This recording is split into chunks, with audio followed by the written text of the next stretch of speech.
The 28th word. Why does hell exist?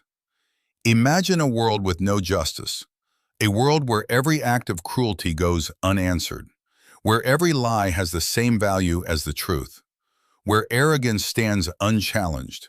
Could such a world ever be called just? This question lies at the heart of one of the most profound passages in The 28th Word by Bediuzzaman Nursi. His focus is not fear, it is justice. It is the relationship between belief, unbelief, and the necessity of hell. The author begins with a striking comparison.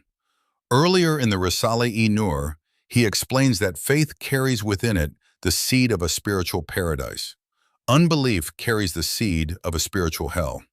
These are not merely future destinations. They begin as realities within the human heart. Every belief shapes a person from within. Every denial leaves its own mark. Just as a tiny seed contains the blueprint of a great tree, belief contains the promise of eternal happiness. Unbelief contains the beginning of separation, darkness, and loss. The destination grows naturally from the seed. Paradise is the fruit of faith. Hell is the fruit of unbelief. But the author goes one step further. He argues that unbelief is not only the reason a person may enter hell, it is also one of the reasons hell itself exists. At first, this may seem like a surprising claim. To explain it, he gives a simple example. Imagine a ruler. His authority is limited. His power is small. One day, someone openly insults him. The person says with complete arrogance, "You cannot punish me. And even if you wanted to, you have no prison." Suppose there truly is no prison. What happens next?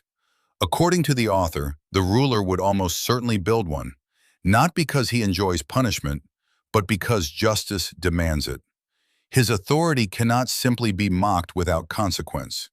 Even an ordinary human ruler would defend the dignity of his office. Now the comparison becomes much greater. Human rulers possess only a tiny fraction of authority. Their dignity is limited, their power is temporary. But God possesses infinite majesty, infinite glory, infinite power, infinite wisdom.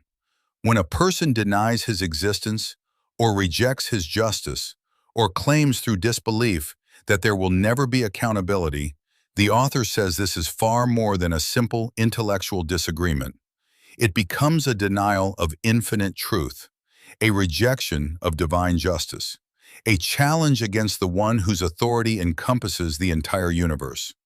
In this perspective, unbelief is not merely the absence of faith, it becomes an act of refusing the reality established by the Creator. The passage describes this denial in powerful language. It says that disbelief accuses the Creator of weakness.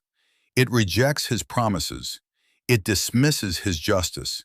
It refuses His authority. Such denial is not insignificant. It carries immense consequences. This is why the author argues that hell is not an unnecessary addition to creation. It is part of the complete order of divine justice.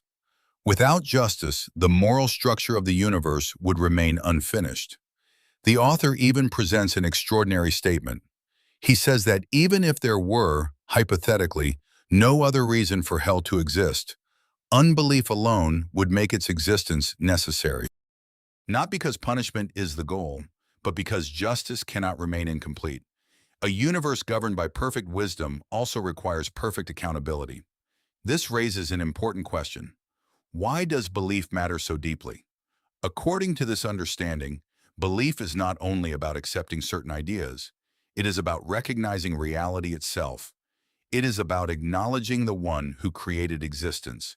Every blessing, every law of nature, every moment of life, every breath, every star in the night sky, all point toward their Creator. To deny that reality is, in this view, to reject the deepest truth behind existence itself. And every rejection carries consequences, not because God needs recognition, but because human beings shape themselves through the choices they freely make. Faith transforms the soul. Unbelief transforms it as well.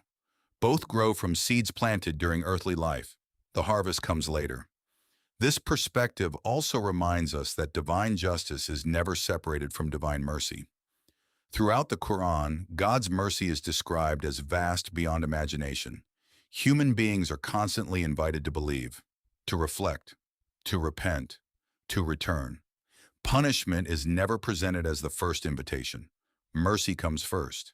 Guidance comes first. Opportunity comes first. Only persistent rejection of that guidance leads to accountability. The passage, therefore, is not merely about hell. It is about the seriousness of human freedom. Every person has the ability to choose, to believe, or to deny, to seek truth, or to turn away from it. Those choices are never meaningless. They shape both the present life and the eternal one. The author concludes by reminding the reader of a verse from the Quran. Our Sustainer, you did not create this without purpose. Glory be to you. Protect us from the punishment of the fire. This prayer captures the central message of the passage. Creation has meaning. Justice has meaning. Human choice has meaning. Nothing in existence is without purpose. According to the 28th word, hell is not simply a place of punishment.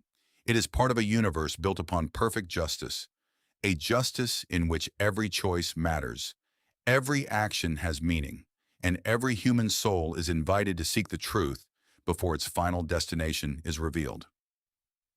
ChatGPT.